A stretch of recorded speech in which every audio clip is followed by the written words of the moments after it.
when you are working on your ceiling tile, you're going to work right on the floor. And every classroom is different, but basically, you're going to move your chair out of the way and work right where you would normally sit. So we'll get you all set up, and then I'm going to give you paint in one of two ways. If you are painting like a pretty big area and you're going to be using quite a bit of paint, I am going to put your paint right on a little piece of cardboard, and you're going to use it up, and then I'll refill it, and then you'll use it up, and so on and so forth. Because you'll be working pretty quick if you're filling a big space.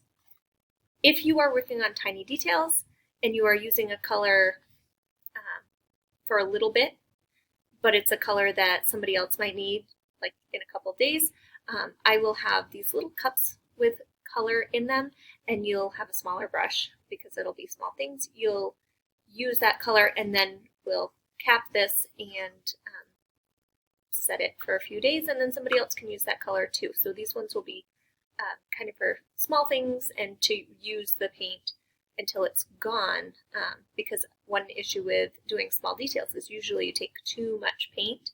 You don't use as much as you'd think. But for big areas, you use more than you'd think. So that's why we will do this.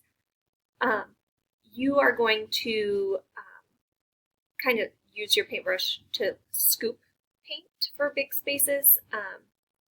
And then on these ceiling tiles, there are like small holes. We're not going to worry too much about them. If you look at the ceiling tiles in your room, you'll be able to see them. You'll also notice that not every single one is full, but it doesn't distract from the image on the tile. So don't worry too much about those itty bitty holes unless they are in a spot that's really important, like on the very small focal point of the main subject matter. But in general, you are just going to sweep the paint on. You're not going to poke it into each of the holes because it won't really matter. Go in a couple different directions and then scoop some more.